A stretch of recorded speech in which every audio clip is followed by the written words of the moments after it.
Surely, at this point, you've seen Imperial Yeast's amazing selection of high-quality brewing yeasts over at imperialyeast.com. But you might not be as familiar with Imperial Yeast's special order yeast bank. In addition to their tried-and-true core strain selection, Imperial Yeast has a number of ale or lager strains, Brettanomyces, Kveik, and other yeasts available for special order. If you're looking to match a yeast strain currently in production, or just looking for something new to play with in the brew house, reach out to Imperial Yeast customer service to see what they may have in store. Special order strains are subject to a 10-liter order minimum and require a 2 to 3 week propagation time, but they might just be what you're looking for your next brew. You can get more information about Imperial Yeast's special order strains by calling 503-477-5826 or emailing customerservice@imperialyeast.com. Welcome to the Brew Lab. Brewers spend hours, if not days, months, or years perfecting the recipes for their beers. While hops, hop bills, malt, and malt bills are fun to play and tinker with all the infinite combinations of variety and timing, most beers are made with only one yeast strain, which in my mind makes yeast selection one of the most important decisions for brewers. I'm your host, Cade Job, and today I'm back in the lab with my co-host, Jordan Folks, as we apply the science from last week's episode where Richard Preece and I discussed exploring traditional yeast breeding practices. Yeah, in the last episode, he talked a lot about the cool things that they've been able to create out of combining these various yeast strains. But as homebrewers, we don't really have that luxury, especially in America. We're not really able to access the cool strains that he's pumping out, other than that one that I think was in a dry format.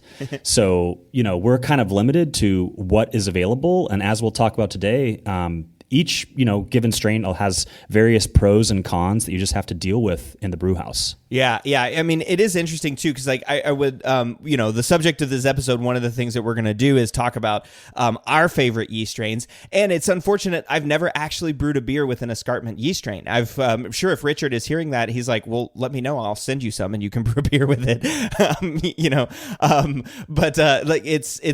Being in the United States, I don't get escarpment yeasts very often down here. And I don't know that that's necessarily like a, Canada versus the U.S. kind of thing. I think it's just that there's a lot of really popular yeast suppliers in the U.S. that are also doing really cool things. And so that's primarily where I've brewed. But hearing what Richard has been up to, especially all of these new hybrids that he's making, and the goal, right, is like, why are we still reliant on some of these yeasts that we've been brewing with for, 70 years that have problems, right? Why can't we use traditional yeast breeding practices or genetic engineering to make those yeasts better? And I think that's pretty cool. And I really enjoyed that conversation last week with Richard. And of course, that got you and I talking about our favorite yeast strains. So I think I'm excited to hear, Jordan, your favorite yeast strains. I think I can guess a couple of them. But I'm also interested to hear, what you like about those, what you don't like, and if there are things that you think we could improve through traditional breeding or through GMO or genetic engineering. I think that'd be fun to talk about. So I hope you enjoy the episode. All right, if you're not already a patron of Brülosophy, why not? Please come support us as a patron. You get access to awesome rewards like unpublished contributor recipes, discounts at YakimaValleyHops.com, and an invite to a monthly live Q&A session. Becoming a patron is easy. There's no obligation. You can cancel at any time, but if you're out there listening to this show and consuming all of the other free content that's available to you through Brülosophy, and speaking of free content, how about the Brülosophy show? I mean, that thing has been kicking it. I've been watching every single episode as it comes out each week. But that's all free content. And if you've been thinking, hey, I really should throw these guys a few bucks a month, now's the time. The great thing about podcasts, of course, is that you can pause them and come back whenever. So please take a minute, pause the show, and head over to patreon.com/Brülosophy to sign up. Also, a plug for this month's Q&A guest. It's Brülosophy contributor Will Lovell. So if you've got questions about his experiments or want to chat about joining the brew club, or you want to know which products he uses to keep that beard looking so immaculate, this is your chance. But hurry, you have to sign up this week or you will miss out. So check it out at patreon.com/Brülosophy. I've said it before and I'll say it again. I love all of our followers at Brülosophy. We've got such an active group of commenters on the website, the YouTube channel, people who email in feedback, and folks who share or discuss our results. It's rewarding and humbling to hear from you all. So I just wanted to say thank you for engaging with us. If you haven't yet left a comment or review or sent in an email or posted somewhere on a website or YouTube channel, I'd love to hear from you. You can also shoot me an email at cade@brülosophy.com or leave a comment or review of this show wherever it is that you're listening to the podcast. And another great way to support us is by using those links at brülosophy.com/support. There's some really cool affiliates who give us a small kickback if you purchase from their site by using one of Brülosophy's links. It doesn't change any part of your shopping experiences, but it does help us out. Head over to brülosophy.com/support to check it out. Feedback for this week is from listener Chris. He says, "Hi, Cade. I've recently come across your podcast and I'm massively enjoying the series. I really enjoyed Scott LaFontaine's work on rice and your recent Master's Defense. I feel like there's a common theme here between more efficient harvest starches like rice and optimal hop harvest tied to maturity dates. And this theme is climate change. I'm an American living in London for the last 20 years and recent homebrew convert. If and when I run out of homebrew, there's one go-to lager in the UK that I reach for. It's called Lost by Brewdog. As a brewer that promotes itself as carbon neutral, I'm a consumer that will gladly spend with a brewer that has this mindset. To be honest, though, I don't know how they're actually doing this, and therefore I think Brewdog would make a great guest on your show to tie into practice a number of common themes. Kind regard, Jordan." Or kind regards, Chris. What do you think, Jordan, about, climate change is obviously near and dear to your heart. I really love the idea of a brewery being carbon neutral, and we've talked about this in past episodes, but there's really a variety of ways in which they could do that. It could be on the production side, that they're doing everything they can to make their brewery sustainable as possible and using as little energy, little water, etc. It could also be on the energy side, like maybe they're producing their own energy via solar panels. I believe that Brewdog has breweries throughout the world, so maybe they have I wouldn't be surprised if they have one. Well, heck, aren't they from Scotland? Isn't that right? Yep, that's right. Yep, Edinburgh. Right, and so forgive me, I don't know that much about the UK's legal boundaries, but that's pretty close, right? If they're in London, Scotland isn't too far to go, but maybe they even have a brewery in England as well. And so that's going to contribute to the carbon, lowering, as it were. But there's another thing that it could be that they're also looking at renewable energy credits. I'm personally a little skeptical. It's a bit of a shell game, but it's better than nothing. And so there's a variety of ways in which they could be claiming this carbon neutrality. Could be even using organic ingredients, but it's certainly better than nothing. And I definitely agree that it's a good way to choose a brewery to support. Yeah, for sure. And like you, Jordan, I'm always a little skeptical whenever they make a marketing claim like that we're carbon neutral, but they have to back it up, right? And so there's going to be some reason or rationale that they claim to be carbon neutral. And yeah, we've talked about on the show before how you could pursue sustainability even at a homebrew level. I'd be really curious to get somebody from Brewdog on the show to talk about what they do, to preserve their carbon neutrality or to calculate or to figure out how they become carbon neutral. And then, of course, I'm really interested to know, can we apply those things at small scale, right? Can you apply it at the homebrew level, and can you apply it at the small brewery level? Because I remember, Jordan, we were talking about energy, generation of energy, chilling your cold rooms and heating your boiler. That's most of the cost of energy for the brewery. And so if you can engage with that and create your own energy or find ways to circumvent or reduce that, yeah, I would think that would have a pretty big impact on carbon neutrality. I mean, of course, as you pointed out too, Jordan, we can move away from coal, but if you're, if the cost or the carbon footprint of building a solar panel outweighs, the coal, then, you may not actually be as carbon neutral as you think you are. But there's all these sort of nuances, right? These pieces of it that come into play. So yeah, Chris, thanks for the feedback and thanks for the show idea. I'll try to reach out to Brewdog and see if they can come on the show and talk about it. All right, after this short break, we'll be back talking about our favorite yeast strains. We'll be right back.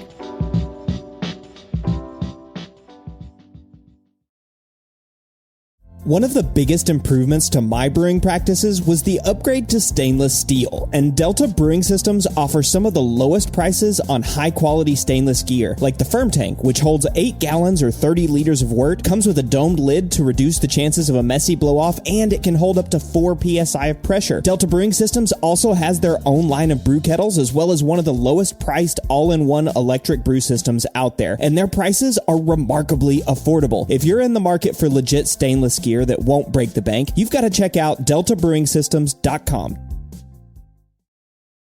Macy's has all of your Grill Master essentials for Father's Day. Stop by to get our hand-trimmed chicken breast and certified Angus beef patties that are ready to grill, so Dad can have his favorite dinner. Make sure to browse our bakery to find the perfect no-work Father's Day treat with our decadent peanut butter bars or famous donuts. Right now, you can get boneless beef ribeye steaks for $12.99 per pound at Macy's. Shop these Father's Day essentials in-store or online at Macy's.com through June 18th. Macy's, happy shopping! When you think about businesses that are selling through the roof, like Aloe or Allbirds or Skims, sure, you think about a great product, a cool brand, and brilliant marketing. But an often overlooked secret is actually the businesses behind the business, making selling simple. For millions of businesses, that business is Shopify. Nobody does selling better than Shopify, home of the #1 checkout on the planet. And the not-so-secret secret? With Shop Pay that boosts conversions up to 50%, meaning way less carts going abandoned and way more sales going.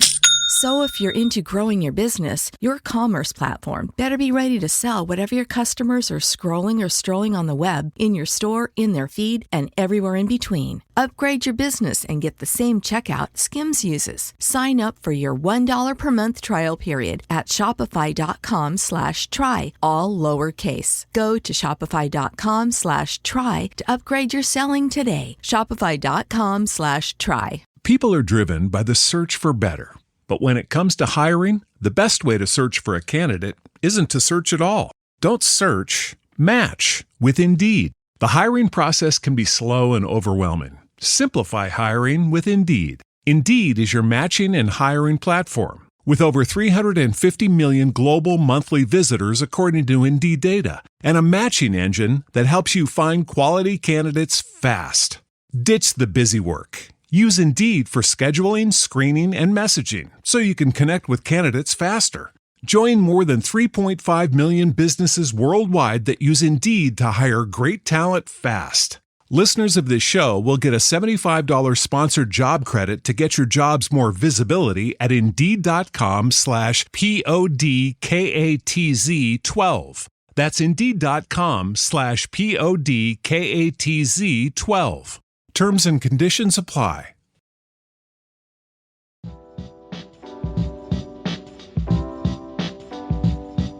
One of my earliest memories of homebrewing is going into the homebrew store and seeing the world of brewing ingredients. I mean, there were malt bags on the floor, canisters of grain, hops in a hop cooler, and a plethora of yeast in the yeast cooler. Jordan, do you remember the first time you went into a homebrew store and saw all of those ingredients? But at least more specifically, I'm sure the homebrew store that you went into had just a cooler with hundreds of yeast strains.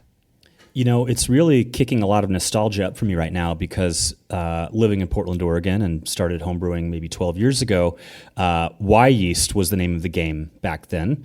And Yeast, of course, still has a presence, but they're produced locally here about an hour away in Hood River.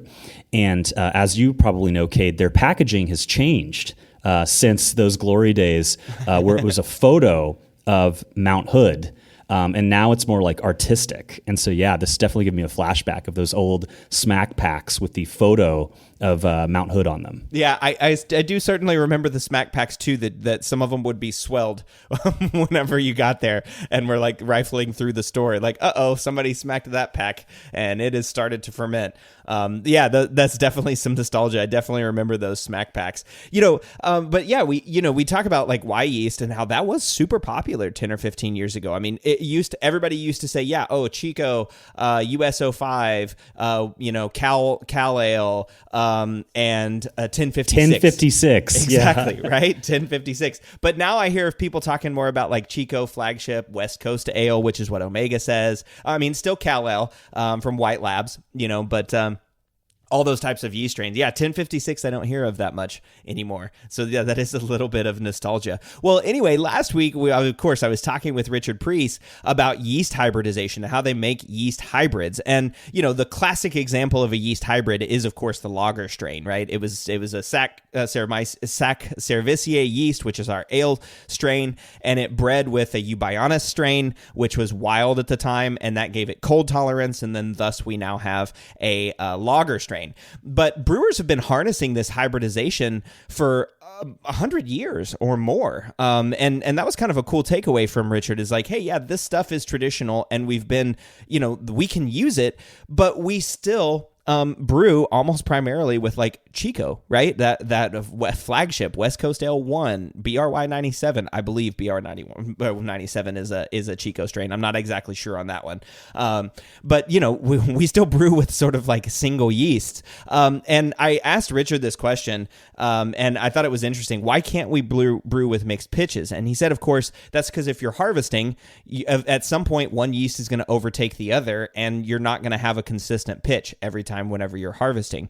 And so this got me thinking, okay, yeah, that means that we can't just throw Chico in with London 3 and expect to get a juicy, high attenuating beer after 2 or 3 generations, especially for commercial brewers. That harvesting is a big piece of this.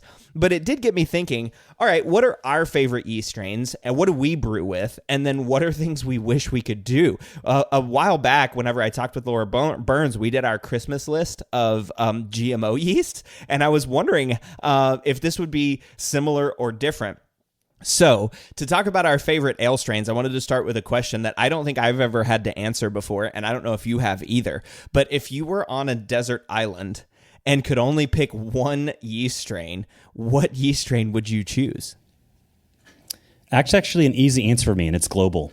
Global? Okay. It is. Right. Yeah, because it's such a versatile and clean yeast. Like, without contaminating it, you're not going to make a Saison or some, it's not phenolic off flavor positive or anything like that. But its neutrality and versatility is incredible.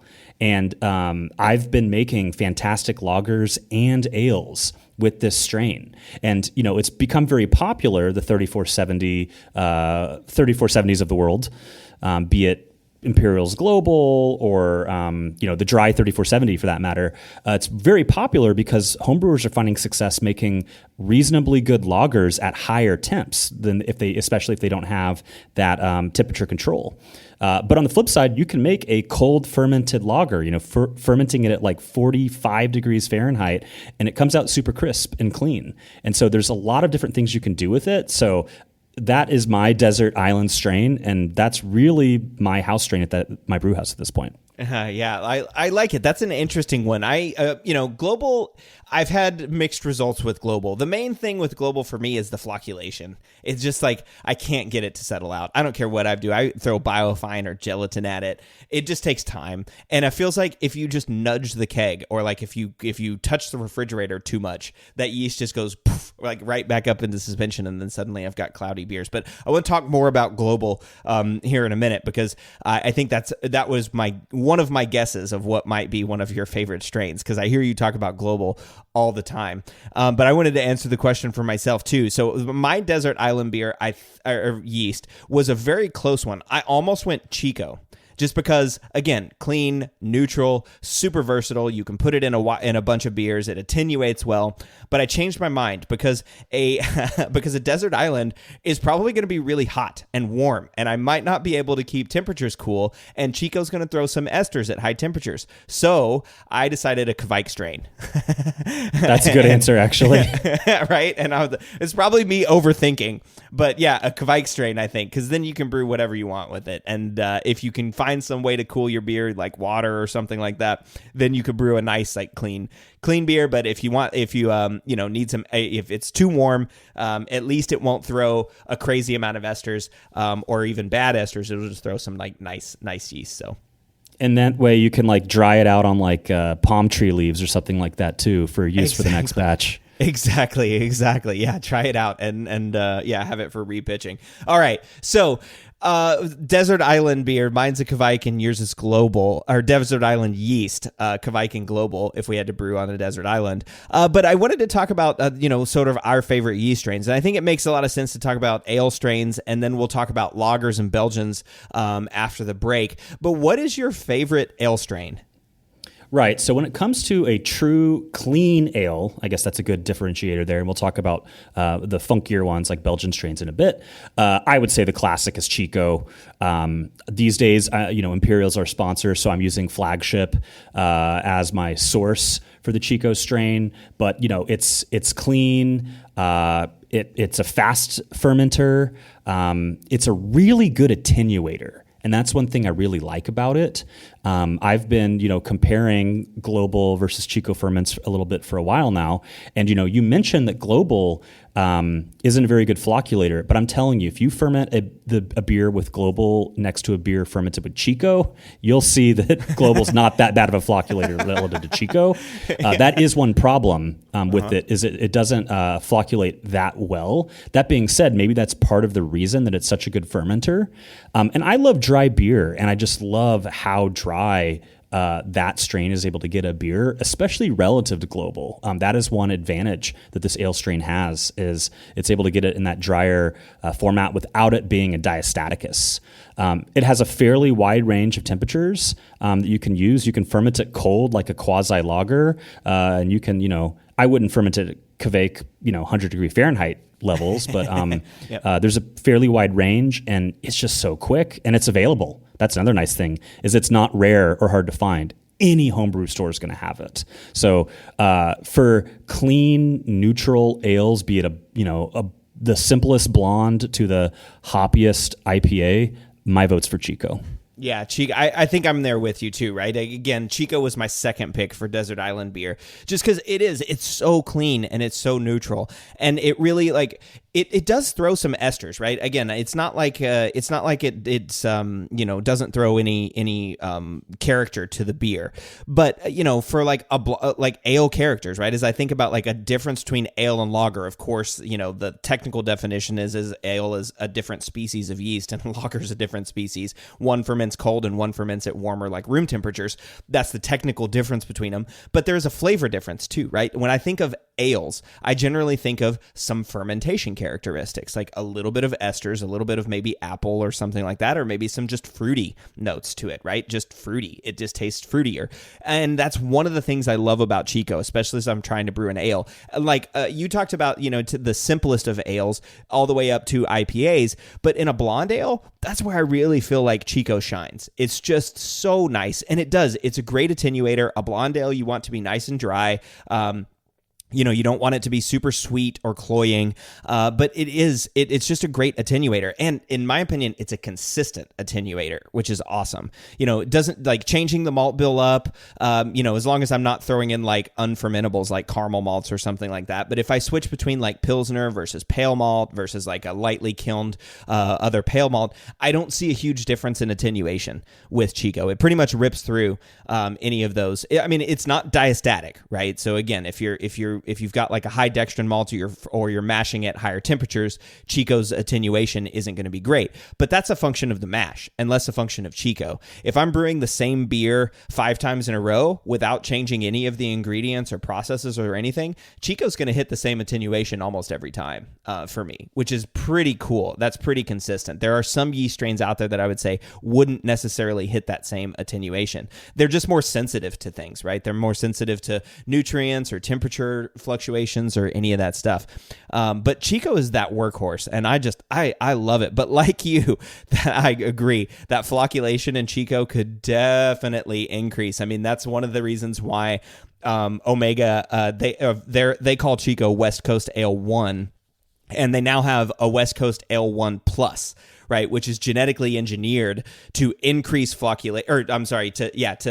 to increase flocculation by removing that hazy 1 gene, right? So the gene that contributes to haze, they remove that, and then it at least let me back it up. I'm over my skids there. I don't exactly know what they do to make it flocculate better, but West Coast 1 Plus drops much cleaner and clear much faster. It also has an increase in ALDC, so it's got the diacetyl take up as well well too. I generally don't have a problem with Chico diacetyl. It kind of settles out normally for me. You don't have to do anything special with it. I mean, again, I'm fermenting at room temperature, so like 20 Celsius, 68F, but diacetyl is not a huge problem for me with Chico. But it is cool to see that they've done that they've genetically engineered this to solve some of those issues.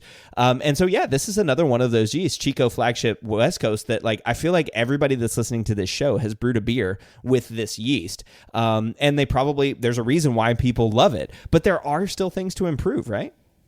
There totally are. And yeah, I mean, pretty much the hop creep oriented diacetyl is one, which is not really the yeast's fault. So that's why LDC or GMO can be our friend here. And then, I like clear beer, and it's crazy that it tastes positive relative to this new discovery. So taking that makes a lot of sense to me. But before we move on, I'm curious about your favorite source, because they do seem to make different flavors. And I don't have the experiment pulled up in front of me, but we've tested that in the past, and I think it was significant. But, there's the Y yeast, the 001 from White Labs, these kind of newer ones, like you mentioned, like Omega. There's Imperial Global. There's Dry USO5. I'll say, for my money, I probably would prefer 001 in either liquid or dry form. There's been some interesting tests by pro breweries here in Portland comparing them, and I think Global is a really close second. I really like Global, and its access is really strong in the Portland area. So I use it because it's so easy to get, and it's so high quality, and it's really affordable, actually. White Labs prices are kind of crazy on the dry strain. That being said, I really like how clean the 001 is. I didn't like 1056 back in the day. And I don't know if it's because I was a newer home brewer, but I found that I liked the USO5 dry better. And with the USO5, I almost was getting like a spicy note from the fermentation. And I think that it's USO5 dry is that some people say that they can get peach at certain temperature ranges. So it's just really interesting that this, quote, Chico strain has so much variation across the different production companies. I'll note, I've never used Bry 97, but people rave of it. So that one's probably really good too. But what do you think? Yeah, BRY97 is the one that we use most often for our experimental beers, because it's just a super consistent, and it's dry, so we don't have to worry about like liquid yeasts and yeast health and viability and all that stuff. So it's a really nice one for experimental yeasts, or for experimental beers. It's just a great attenuator. And I don't know if BRY97 is Chico. What I know from experience is that it operates the same way and it tastes very similar. So I don't know if BRY97, but one thing I do know, we did talk about USO5, right? And USO5 is actually not Cal Ale. It's genetically different. And I think most people believe that USO5 is the same thing as WLP 001, but it's not. It's actually different. So, Chico, the 001 flagship, Omega calls theirs West Coast Ale 1.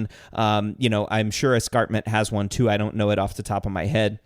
But you're right. We did do an experiment between 001 and USO5, and it was significant. It came back as significant, right? I think I pulled it up while you were talking about that. There's 23 tasters, and 15 got it right for a p-value of 0.002. As the difference there. But yeah, so, I do think that there is some source, some source benefit, and I got burned too many times on 001. I used to brew with it a lot. I haven't brewed with 001 in 7 or 8 years. Because the pitch rates or the cell counts are much higher now. And also their packaging format's different too.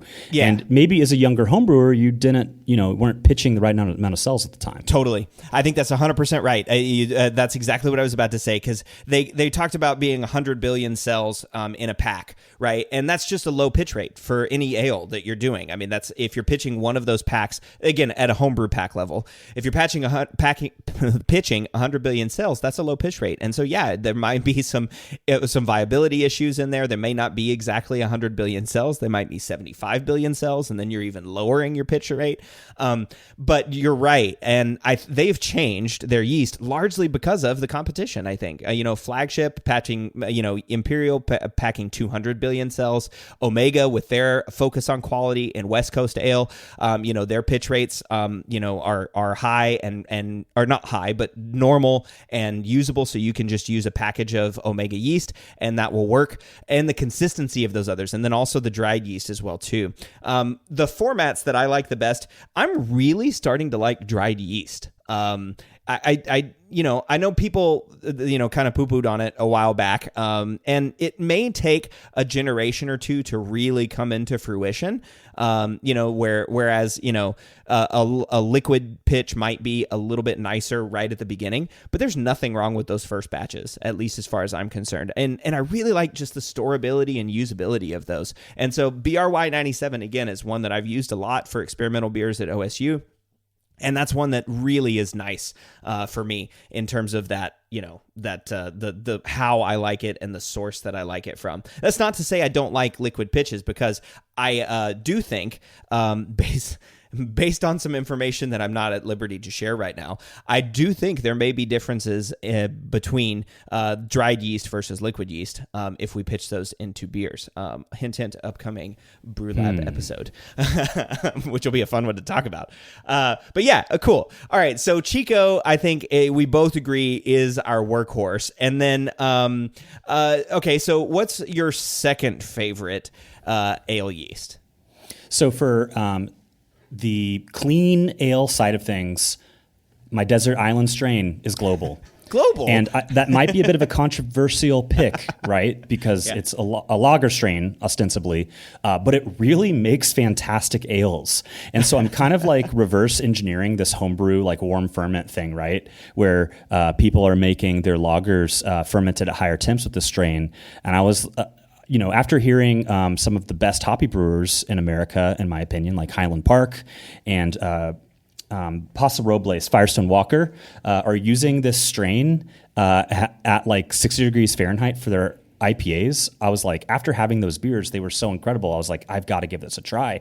And it works really well. And it's really convenient for a lager and IPA maker like myself in that I can have a single strain that will work for anything. Whether it's just I have some packs in the fridge, and no matter what I'm going to brew, I can use the same packs. Or as I'm harvesting and repitching, I can bounce between IPAs and cold fermented lagers back and forth. And so what I've found is fermenting it at like 60 degrees Fahrenheit, and I'll pitch at like a hybrid pitch rate. So instead of like 0.75 pitch rate that we might use for a standard ale pitch rate, I'll do like 1 point ish, 1.2 or something, that you might remember from those old pitch rate calculators, yeastcalculator.com, that had a hybrid one for when you were making like an alt or a Kolsch. At that temperature range, at that pitch rate, I'm getting super clean, no sulfur. I am using ALDC as a piece of insurance, but I sometimes forget it and I'm not getting diacetyl problems. And you can make really clean ales and no one would say, oh my gosh, this is a lager. This is not an ale. And so to me, that is some anecdotal evidence that in fact, fermenting 3470 at a higher temp is not the same as fermenting it cold and making a cold fermented lager. Now, it doesn't mean that it's a bad beer if you ferment a quote lager at 66F, but there's gotta be some different sulfur production and stuff that happens at a lower temperature, closer to like 45F. And by fermenting it warmer, we're blasting that sulfur off. So your IPAs fermented with global are not going to be sulfur bombs. And so maybe that alone is one of the differences between a colder and a warmer global ferment, is that sulfur production and volatilization. Yeah, I was going to ask. That was going to be my ask of you. Like, what do you do about the sulfur? Because I want to. We'll talk about I'll let you answer that question when we talk about the lager strains. Because I would imagine. I think you already actually just said that it's a great lager and an ale strain. So we're probably going to talk about global in the lager strains as well, and how to deal with that sulfur. But that's one of the big problems for me with 3470 is that sulfur. Now, again, I haven't fermented it at ale strains, so yeah, maybe at ale temperatures. So yeah, maybe you are blowing off some of that sulfur. And it's just not, making it into the beer. But yeah, global 3470, or I think Lallemand calls it Diamond Lager in their dry source. Now, one of the other things, too, it's interesting that you use 3470 as an ale yeast. And so while you were talking about that, I was remembering that some of these lager strains have been actually, genetically identified as Saccharomyces cerevisiae, not Pastorianus. And so I thought, is that 3470 global one of those strains? And so on Fermentus's website, it actually says the ingredients are yeast, Saccharomyces pastorianus. So it actually says this is a Pastorianus strain. So this is actually a lager strain, not an ale strain that you're fermenting at ale temperatures, but still getting nice ale characteristics. That's an interesting one. Of course, the flocculation for global for me is just one of those issues that I just struggle with. I wonder if that would change at higher temperatures. I don't know that the science would make sense that it would flocculate better at higher temperatures. You might just... I don't know. Maybe it does something different at those temperatures that causes it to flocculate better. But that's or worse, maybe. Yeah, or worse. Yeah, I really have no idea. But that's one of those things. Like the flocculation for global for me is that's been every time I've used that yeast, I've just had trouble clearing it. I just can't get it to clear without a long time of lagering. Yeah, and so I will say that there are a couple, quote, downsides or considerations to using global as your house ale strain, especially relative to Chico. One is it takes longer. Even fermenting at 60, probably even 65F, it does not rip through the wort like Chico does in 3 days. Expect 7 days, and maybe even going into a full 10, 14 days to true terminal.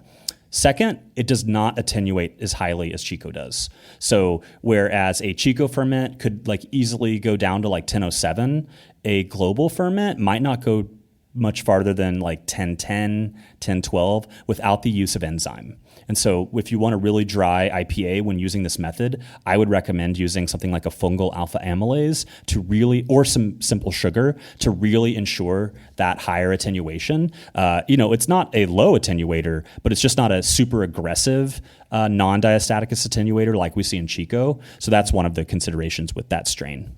Yeah, those are good things to remember. And that's also, again, something that we might be able to achieve with hybridization, right? I think Richard gave an example of one of their yeasts that they did where they made a lager strain that was meant to be a high attenuator, but still crisp and clean and clear, right? That was the whole goal of that strain, was to essentially, maybe even, he didn't identify the strain that was the parent, but maybe it was global. Maybe it was 3470 that they took and said, okay, let's see if we can make this better. Let's make global better. So that's a pretty cool one. All right, one more ale yeast before we go to the break. And I was surprised, the IPA brewer, the self-identified IPA addict that you are, Jordan, I thought for sure London 3 or Juice or British Ale 5, or I think Lallemand calls it Verdant.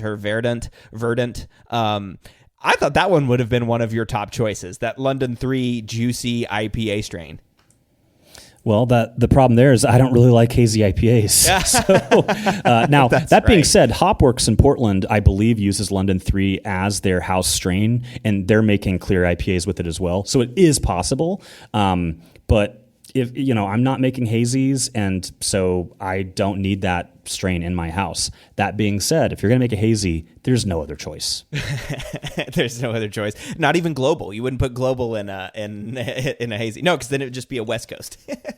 Yeah. Right. Yeah. And maybe you can tell us what do you get from Juice? Because to me, it does something. It tastes different than the super clean strains that we just talked about. Yeah, it totally does. And I'm suspicious that I think it's a good thiol releaser. is my guess. I think it's got a little bit maybe higher beta lyase activity, and so yeah, it's juicy, right? And when I mean juicy, I'm talking about those like tropical juice flavors that we really like grapefruit and passion fruit. It's not. I wouldn't say passion fruit is like the main flavor that I get from London 3. Again, I would call it like fruity and juicy in that way, and that's what you're looking for a hazy. But I do think it's got a higher concentration of thiol release than some of those other strains like Chico or Global, for example. They might not. I mean, Global actually probably does release a bunch of thiols, as I remember from some recent research. But Chico's not going to release a lot of thiols. It's just not a strain that's really known for that. You can get thiols in there by using a thiol-based yeast or yeast with free thiols. I'm sorry, hops with free thiols. You can get thiols in there. But London 3, I think that's the difference to it. And one of the things that I don't like about London 3 is sometimes it can take on this like overripe fruit character, right? And I always wonder, okay, is that just like diacetyl that's not cleaning up, or is it releasing too much thiols? Because if you release too many thiols, you can really create this, what I call like, it's not like dirt fruit, but it's like composting fruit. It's like fruit that's going just a little bit rotten. It's not quite rotten yet, but it just smells like sickly sweet, right? It smells like I don't really want to eat that fruit, but it still smells fruity and juicy. And sometimes I get that from London 3. And so, I think that's an interesting thing about this yeast. I mentioned the diacetyl piece of this too, because this one to me definitely needs a longer diacetyl rest. It takes a while for this one to clean up. I've fermented. It'll ferment relatively fast in 5 or 7 days, but I'm using this typically with hops. And so that hop creep diacetyl rest is really important for this yeast. And it can, I think, if you get diacetyl mixed with those super juicy flavors, sometimes the beer just tastes like flabby and not great. And I think there are some commercial examples of beers that use this yeast that are trying to make hazy beers that just kind of make a flabby beer, that doesn't really taste great. But one thing, if you're making a hazy, like you said, there's no other choice. But I do love the juice that you get from this. I wonder also what would happen if you removed the haze from London 3. Right, if you removed its haze positive characteristics and then just made it like a juicy IPA strain, that might be kind of fun, or an opportunity for hybridization there in the future. And then the other thing too is, London 3 is not a high gravity beer, so like a double or triple IPA, it's not going to do well in those. It's not going to fully attenuate in that. It's a good attenuator, but it's not like Chico. It's not the workhorse. It'll attenuate, but it's not going to attenuate all the way. And when you get into those like double and triple IPAs, I think you lose the juice characteristic by the dextrins that are left in the beer, the stuff that just doesn't get fermented. And so that's kind of a problem with this one. So maybe like improving the alcohol tolerance and removing the haze might be things that I would think about for London 3. But I don't know, you have any other thoughts about London 3 and juice? Yeah, when you're saying it can get kind of flabby, I wonder if pH adjustment could be a good trick there. Yeah. Because that, to me, that's what that sounds like, is like you need to create a little bit more acidity to kind of balance that out. And I would imagine that pH is really important for hazy APA production, given that what we've learned about the inevitable rise in pH associated with heavy dry hop loads. Yep. And haze, maintaining haze. And then also, it's going to be involved in ester production too, right? I mean, pH is going to affect all of those pieces of the beer that you're looking at. So that's an interesting one. Maybe it would be a good candidate for pH. All right. Well, there are, of course, lots of other ale strains out there that we like to brew with and use, especially dependent on styles. Things like the Guinness yeast for a dark ale, or, like a Fuller's type strain for an English ale. I'm certainly a fan of those yeasts and I use those. But when we're talking about our truly favorite yeast, sounds like mine are Chico and London 3, yours Chico and Global. But we need to talk also about lagers and Belgians, because those add totally different characteristics and make totally different beers. So let's take a quick break, and then we'll come back talking about our favorite lager and Belgian strains.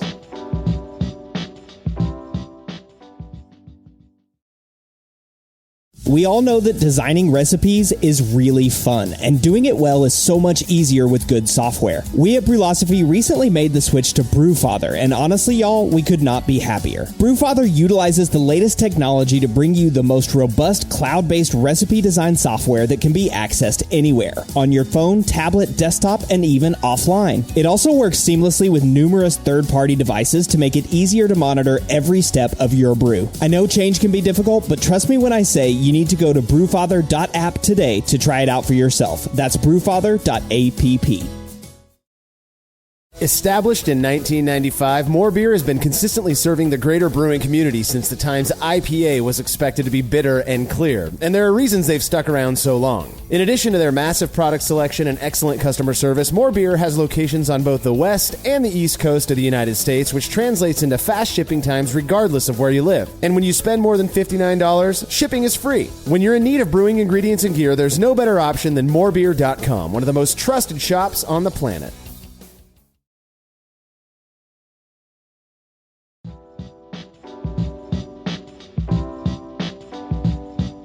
As a Brülosophy contributor, I've often been asked which experiments are most surprising or most interesting. And I used to go with one of the water chemistry experiments because I find those fascinating, but I've recently started to change my answer. In fact, some of our most boring experiments in my mind, namely like the yeast comparisons, and I call them boring because they're almost always significant when you're comparing yeast together. Yeah, they change the beer, big shocker. But they've led me to the conclusion that yeasts are not as interchangeable as other ingredients. You don't have Citra on hand, okay, sub something else, Cascade, or maybe something else that will get you some similar citrus characteristic. Don't have pale malt on hand, sub Pilsner malt. Don't have Chico in your on hand. I don't know what you could do. Maybe global, you would suggest, Jordan, but I don't know. What do you think? Yeah, I think that yeast selection is a really important part of the brewing recipe. And, as we've talked about in the prior segment, whether you're trying to drive, flavor profile X or Y, yeast selection is going to be really relevant there. And in addition, it's also how you treat the yeast, your pitch rate, your fermentation temperature, your pH. And there's a lot of different things we can do to get the flavors we want, but yeast is really driving this train. And so, you got to make sure that the conductor knows where it's going. Yeah, that's right, and that you got the right train, right? That's you're on the right train. You don't want to be riding a Belgian strain to Lagertown, Yeah, well, so let's talk about slow trains. Yeah, let's talk about some slow trains. Okay, so your favorite lager yeast? So my favorite lager yeast is probably Global for its accessibility. But my favorite lager strain, in the world, is actually a different one. So let's go about my favorite in terms of ones I actually use day to day, because we can get it, and that's 3470. Like we talked about in the prior segment, every yeast maker provides it. It's the most widely used lager strain in the world. And given that it's widely available, I really like how clean and crisp and reliable it is. So, you're able to ferment super cold. You're not, although there may be some sulfur, lagering is going to help take care of that. You get reasonably good attenuation. I would like more, and so that's why, for a Pilsner beer, I might use some sort of enzyme, or maybe like an American pre-pro lager. If you could use some simple corn or rice sugar or something, you could further drive attenuation. But it just works, and there's nothing to get in the way. And you just taste this clean, classic lager character. So I know that you've complained about Global, and I'm kind of curious, what's your beef? What's the problem? Yeah, I mean, I've hinted at them already in the show, but one is sulfur. I'm not super sensitive to sulfur, right? I joke all the time that you can put diacetyl in the room next door and I'll be able to smell it, but you could spray me in the face with a skunk and I would go, fruity. So I'm not super sensitive to sulfur, but it does in Global but put off this like weird, I don't know, vegetal note to me sometimes, where it's like it's just this weird like something is off about this beer. And I've come to realize that's what sulfur, because I've handed that to people and they're like, oh, it's a sulfur bomb, and I'm like, oh, okay, that just smells a little bit off to me. So it's a big sulfur producer, and this is of course the classic Weinsteffen strain that we're talking about, right? We talk about Chico for the ale yeast. This is Weinsteffen. I mean, Weinsteffen for the lager strains is probably the most popular lager strain in the world, right?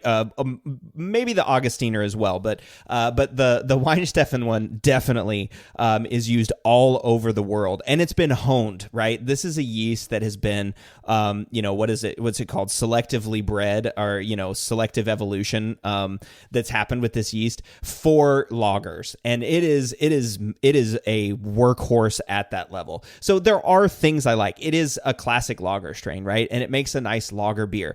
And I think if you treat it like a lager and you do the things that make that you do for lagers, like a diacetyl rest, or letting the sulfur work itself out of fermentation before you keg it and get it into the lagering phase, then yeah, you can make a nice beer. If you let it lager for a while at cold temperatures and then don't touch the keg, I think it's a strain that makes good lagers. But the haze and the sulfur production for me are the two big ones for Global that make it not my favorite lager strain. Well, I think, again, it comes to the handling. And so there's things that we can do to mitigate these concerns. And I also think that it's really important to consider the style that you're brewing.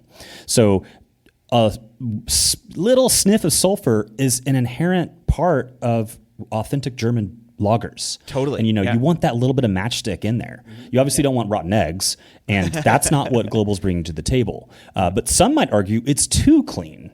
And so I think that if you're making like an American lager, you don't want a bunch of sulfur. So one way that you could go about that is a kind of like tasty schedule, as we used to call it, where you're starting cold, maybe 50 F for this, and then the first few days are that cold, then you go up to like 52 for another few days, then 57, and then finally 60 or 62 for that diacetyl rest, and that's going to help expedite the volatilization of the sulfur. If you're fermenting cold the entire time, you're going to kind of retain that sulfur and lock it in, and it's going to require more lagering time or a greater interest in sulfur in the package. And so you just got to kind of consider what you're going for. So for traditional German lagers, I'll pitch this at like 45, 44 F, and then set the temp controller to 47 and do the first 50% or so of attenuation at 47 F before I then go on to like 52 and then 57 and then finally 60. I'm using the enzyme if I want it to be really dry. But if it's like a Helles or something like that I don't need it to be super dry, or like a Märzen, I will not use enzyme. And so, for example, my recent yearly Märzen I just brewed finished at like 1016 because it had so much Munich malt in it. And that was even with an aggressive step mash trying to drive attenuation. So that really exposes that you gotta, with this strain, it's not a super attenuator. And if you're using these really, toasty, complex malts that have more long chain sugars like a Munich malt, you're not gonna get that level of attenuation.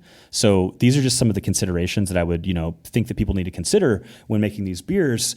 And some might argue it's actually not the best choice for a malty lager because it's so crisp and clean. So I think it works really well in Pilsners, American Pilsners, and things like that. But, a really malty lager, I might have a different choice. Yeah, and this may be where my preference comes into play a little bit too, because I think in hoppy lagers like a German Pils, Global tastes fantastic and it's great, especially whenever it's handled well. And interestingly, Omega calls theirs German Lager 1, and on there they actually say, you mentioned that you use Global as an ale yeast, and they say it maintain a more crisp profile by fermenting low, or bring out slightly heightened esters at warmer temperatures, 65 to 68 Fahrenheit. So something like, 18 to 20 Celsius. So it sounds like even Omega is saying, hey, this is a good yeast that you can use as an ale or a or a lager. But back to what you were saying too about like malt flavor, malty beers, malty lagers. Those are definitely my preference. I definitely reach for a Helles over a Pils. And that's my preference. And so I think you're probably going to nod your head and be like, okay, that makes sense. My favorite lager strain is L17 Harvest. So that's that Augustiner strain. And that's Omega's Bayern, I think is what they call it, or Bayern. I don't know how to pronounce it. Bayern, maybe? Bayern. Yeah, that's probably right. Bayern. But that is the lager strain that I love the most. It's a classic lager strain. I mean, it's a Munich Helles lager strain, right? It's a Munich based strain. That's where it's sourced from. And I've never tried to ferment it super warm. I have done warm ferments with this. And what I mean by that is I'll ferment around like 60, maybe even up to like 62, which is 62 Fahrenheit, which is high for a lager. We're talking like 15 Celsius or 14 Celsius there, but we're not quite at ale temperatures, right? We're not at 18 or 20 Celsius or 68 to 70 Fahrenheit. And I like it at those levels. It still produces a nice, crisp, clean beer. And there's this like vanilla, I've talked to Marshall about this before. There's this like vanilla straw note that's just so crisp and refreshing whenever you're talking about like a malty lager, right? When you're making a Munich Helles, you're using those Pilsner malts or those Munich 1 malts, and there's a little bit of like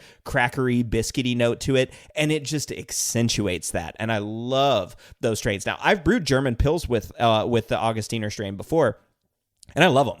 I absolutely love that strain. And again, this is probably the second most popular German lager strain in the world.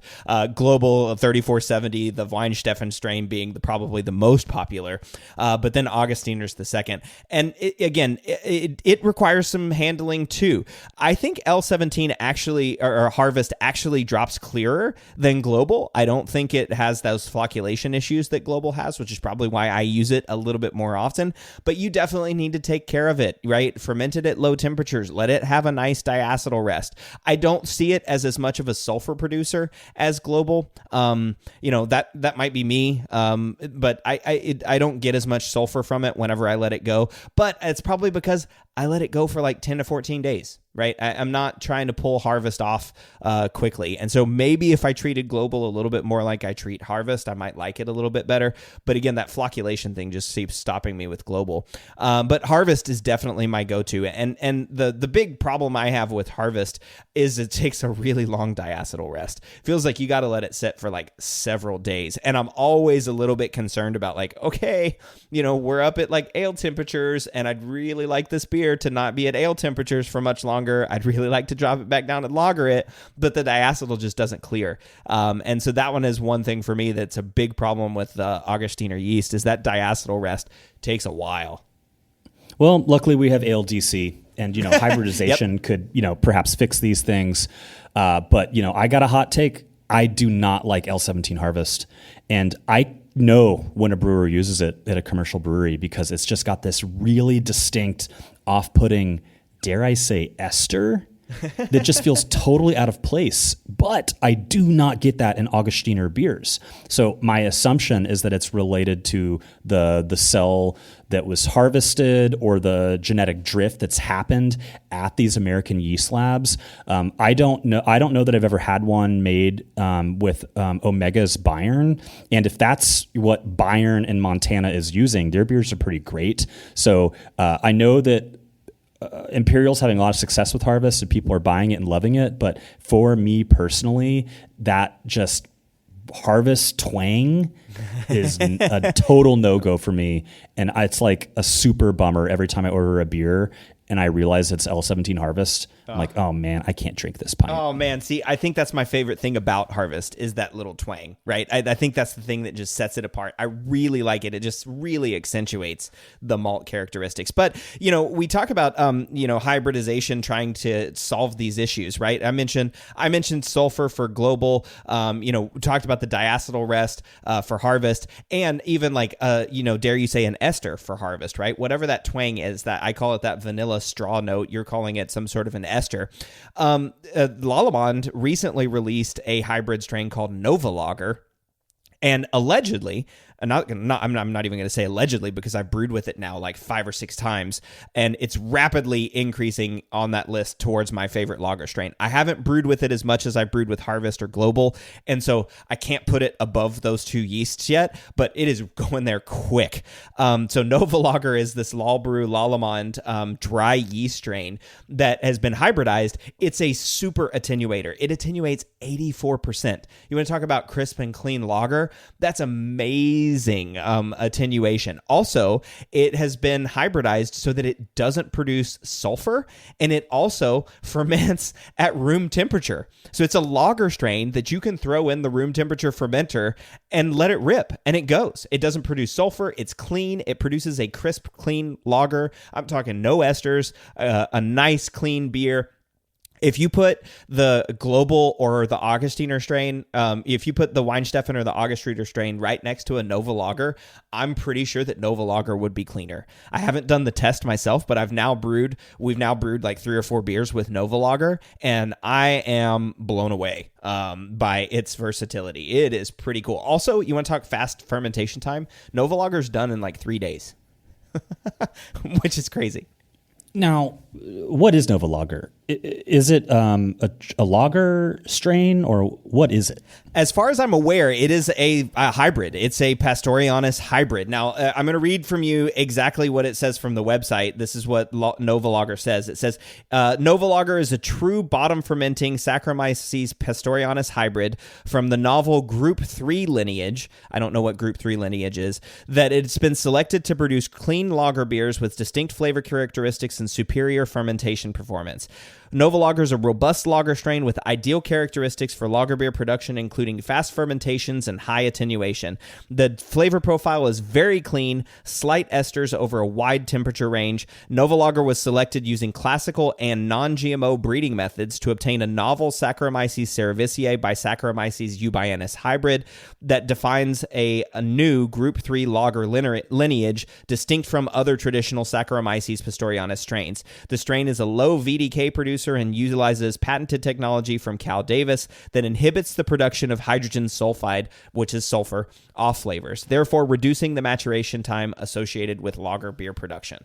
So to me, this is kind of like, Richard was talking about how they've tried to make something like this as well at Escarpment, and I haven't been able to try that yeast. I might like that yeast just as much as I like Lalbrew, but this is what are the problems with lagering, right? It takes a lot of time. It potentially produces sulfur. You have to do a high diacetyl rest. Sometimes it doesn't ferment out or settle out as easy. Like Global has this, in my opinion, that haze issue where it like flocculates and settles up. You solve all 3 of those issues with Nova Lager. So this is one I'm super excited about. And so, yeah, it sounds like it's a hybrid, like an actual Pastorianus hybrid from Cerevisiae and Eubayanus, like probably the Weinsteffen and Augustiner occurred naturally. Yeah, I've never brewed with it, and I have not had a beer made with it to my knowledge. I've heard that it's kind of meh in terms of its like authentic lager flavor. But that's a rumor I've heard. So what do you think about that criticism? That it's like, yeah, it's good, but it's not quite the crisp, clean, authentic lager character that we expect. Well, first of all, I would say I'm probably not the best person to say what a good, crisp, clean lager characteristic is. I love lagers. That's probably what I drink the most of. But I drink American Standard Lager or American Light Lager more than I drink German lagers, right? So my experiences with German lagers have never come from Germany, right? I've never been to Germany. I've never tried a German beer in Germany. So the only experiences I've had are American brewers making German-style lagers, me making a German-style lager, or tasting an imported German-style lager that's set on a boat for 3 months. So I'm not the best person to say that. But what I can tell you is, having brewed a whole bunch of beers that I really like and I've won medals with Harvest, with the Augustiner strain, having brewed a bunch of beers with Global, trying to figure out that yeast and ultimately just giving up, Nova Lager is right there with those, and in my opinion, might actually produce a better lager than either of those 2 strains. Especially, again, only 5 or 6 brews in. using Nova Lager, but the ease of use of this is fantastic, and it produces a really nice lager. Now you've got me thinking it would be really easy and really fun to do those 3 strains, right? Let's brew a beer with Nova Lager, brew a beer with Augustiner, and brew a beer with Weinsteffen, and see how they taste, and do a little sensory on it. That'd just be a fun, like, little side project to do somewhere. That'd be cool. What are you fermenting it at? Because I've heard that people are fermenting it at room temp. Yeah, room temperature, 18C. So 18 is like 66 Fahrenheit. Yeah. So have you done a cold temperature fermentation with it? Nope, I haven't done a cold temperature fermentation with Nova Lager. Not yet. And that's kind of one of the keys is like it's meant to ferment at a huge range of temperatures. On the website, it says from 10 Celsius to 20 Celsius, 50 to 68 Fahrenheit. And fermenting at 66 or 18 Celsius, I haven't noticed any big differences in like, I haven't noticed esters or any of that. I mean, that's not to say there are esters even in German lagers. There's a little bit, like an apple sometimes ester comes through. So that's just part of fermentation, but it's not overwhelming. It doesn't taste like an ale at all. Interesting. Well, yeah, please brew a beer for me. I'd love to try it. Right? I'll do that. I'll do that. Now, we need to wrap up soon, but we can't forget Belgians, right? If you do a show on yeast and your favorite yeast strains, you can't not talk about Belgian strains. And I know, Jordan, having won gold medals at the National Homebrewing Competition in Belgian beers, these yeast strains are near and dear to your heart. Right. Well, maybe we can start there. So I won a gold at NHC a couple years ago for a Belgian single, and I used Bootleg Biology's OB Belgian. And for a Trappist style beer, it is such an awesome strain. I have a homebrewer friend here in my club that's brewed beers side by side with OB Belgian and Imperial's Triple Double, and both are fantastic strains, and I can recommend both. But if you can get your hands on this OB Belgian strain, it makes such good Trappist style beers. And I just love the spicy, peppery note that it brings. It's clean, it's not funky, but it's got that just really authentic Trappist flavor. So that would be my preference for the Trappist realm. I will say that in the Saison realm, I'm a DuPont guy or a Belgian guy. So I don't like the French strains as much. They're okay in a pinch, but I just really like that Belgian character. The French strains, they like throw off like glycerol or something. Did I get that right? Yep, that's right. Mm-hmm. Yeah, yep. And it's just a little not quite what I'm looking for. So those are my 2 favorite Belgian strains, and I can kind of treat them kind of similarly. I'm going for a lower pitch rate, maybe like 0.5, and that's going to help increase those POF and ester flavors. It's also convenient because you don't need as much yeast. I'm fermenting kind of cool at like 60, starting at like 65 F, and letting that ramp up to like 75 F over the course of a few days. So I'll let the Kreuzen and stuff get started at 65 F before getting into a warmer temperature. And I found a lot of success in that method because then it's not going to come off too hot. But with these 2 strains, I'm finding really classic Belgian characters, either with the OB Belgian in the more Trappist tradition or with the rustic and the more Saison tradition. I'm often doing an open fermentation where I'll just put like foil over the carboy or the keg that I ferment in for the first few days, and then I'll switch to airlock or blow off or whatever to make sure I'm not oxidizing the beer after that. One thing with these Belgian strains is they can take a little bit more time, which is shocking considering like how attenuative they are. They'll Yeah. go down to like 10:05 or so, but it will take 2-3 weeks to truly hit terminal. The other thing that's really nice about that rustic specifically is you don't get that DuPont stall that you get with the true DuPont variants that are sold by like Yeast. One thing I love doing is actually blending these strains. I'd love to blend rustic and OB Belgian sometime. I don't think I've ever done that, but I have blended the DuPont with the rustic. I heard a rumor that Saison DuPont actually uses 4 yeast strains, and in theory, by collecting various DuPont variants, of which rustic is one, we could make a more authentic DuPont flavor. And so using those 2, it really was a pretty cool clone attempt at a DuPont, and it avoided that feared DuPont stall because we have the rustic that is really reliable and doesn't tend to stall. The rumor has it that rustic is from de Blasi, which allegedly gets their yeast from DuPont. So given that this is a single cell selection, by the time it makes it to the homebrew pack, maybe they've selected a more consistent attenuator. I don't know. Have you ever heard reports of DuPont complaining about stalling at the brewery there? Or is this just an American homebrewer, pro brewer phenomenon? No, I mean, that's a good question. I could have asked. I was talking with the one of the family owners of DuPont at the World Brewing Congress, and I could have asked that question. But we were talking about other things. We were talking about low alcohol beers and such, which is surprising, right? Whenever you're talking to the person that his family created the DuPont saison, but yeah, I don't know. I haven't heard. That they have that stall. I do know that they take very particular care with their beer, right? And of course, as Belgians would say, I mean, beers are like children to them. They nurture them and they raise them and they watch them grow. And then whenever they're finally ready to be sent off into the world, they send them off into the world. And there's no American pressure to get beers out the door, right? To get beers into the hands of consumers. It's like, nope, not until it's ready. And Belgians are very, very proud of that brewing tradition. And I think it's a great one too, because it makes some of those beers great. I mean, not even talking about like gooses and sours and all that tradition. I mean, this is just like a saison, right? Or Duvel is another great one, right? A Belgian strong ale that's just so much effort goes into it, and it's aged, right? I think it's aged for 6 weeks at a temperature before it ever goes into cold storage. Duvel, at least. So it's really cool. I love those Belgian traditions. But back on the yeast, the rustic is an awesome one. I have never brewed with OB Belgian, so that would be a fun one to try. But my general go-to strain is Triple Double from Imperial, and I don't know if that's a similar strain from other places.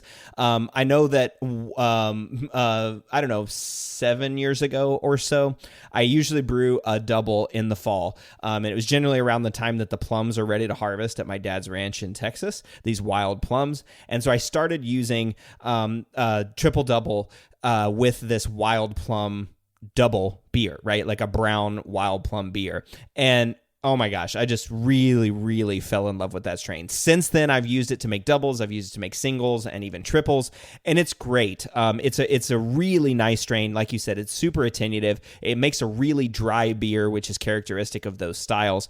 And it really does complement caramel and brown malts. My only issue with Triple Double is it's like almost all white pepper phenolic. And there's not a lot of those esters that come through with it. I think rustic does a better job of the ester balance. But Triple Double, it gets me to the attenuation level that I want. And it does. And I really do like that white pepper characteristic that comes from Triple Double. The only thing is I wish there was a little bit more ester character out of it. And that's probably just means I haven't found the right Belgian beer. Now, also, again, I have limited experience brewing Belgians. Most of the Belgians that I brew are that double annually, and I don't really brew other than that. I've maybe made a handful of triples and a handful of singles over my years. So I haven't really spent the time to hone in my Belgian yeast selection as I have like lagers or ales in that way. But Triple Double is currently my go-to. Again, watching out for that white pepper. But I ferment it at room temperature. It ferments, like you said, kind of medium slow. It ferments maybe in about 7 days or so.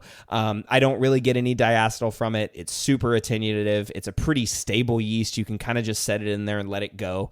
And it pairs really nice when you add fruit to it. It's a really good strain for fruiting. If you're doing non-sour fruiting, right, just adding fruit to a beer, it's a really good strain for that. So you said you've never used rustic. Have you ever brewed a saison? No, I have not ever brewed a saison. Not myself. That is wild. I've been with people brewing a saison, and I've had lots of saisons that people have brewed, but I've never brewed one myself. No. Because that seems like one of those classic beginner homebrewer beers, like especially 10 years ago when people were wanting to make Belgian beers because they weren't as widely available.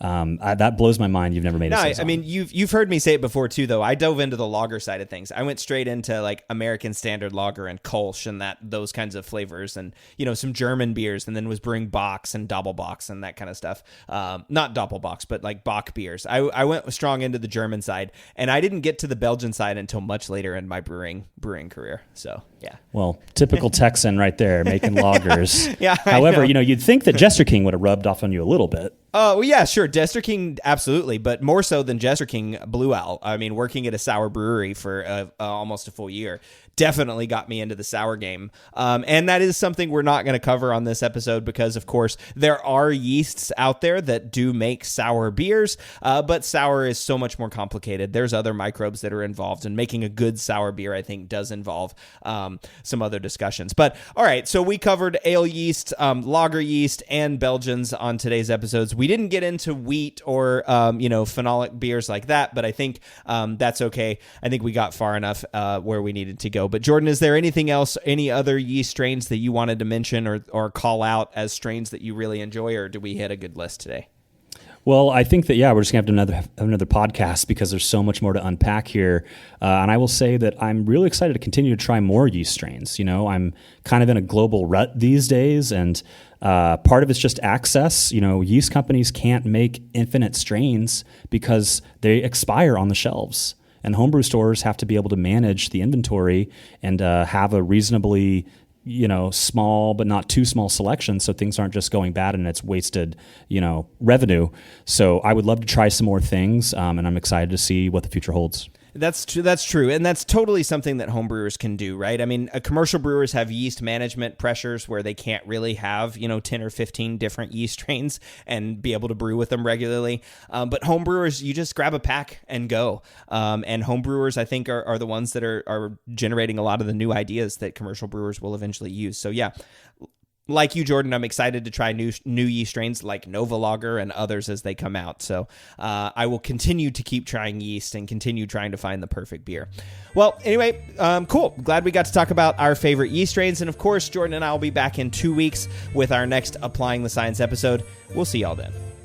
The Brew Lab is a production of Brülosophy, where they who drink beer think beer. Don't forget to visit Brülosophy.com to read about our weekly experiments and other brewing adventures, and listen to us talk about it on our other show, the Brülosophy Podcast. Thanks to all of our sponsors and patrons that help make this show possible. If you'd like to receive a reward for helping us do what we do, visit patreon.com/Brülosophy to see how you can do just that. Thanks so much for listening. We'll be back in the Brew Lab with another guest next week. Until then, think beer. Macy's has all of your Grill Master essentials for Father's Day. Stop by to get our hand-trimmed chicken breast and certified Angus beef patties that are ready to grill, so Dad can have his favorite dinner. Make sure to browse our bakery to find the perfect no-work Father's Day treat with our decadent peanut butter bars or famous donuts. Right now, you can get boneless beef ribeye steaks for $12.99 per pound at Macy's. Shop these Father's Day essentials in-store or online at Macys.com through June 18th. Macy's, happy shopping!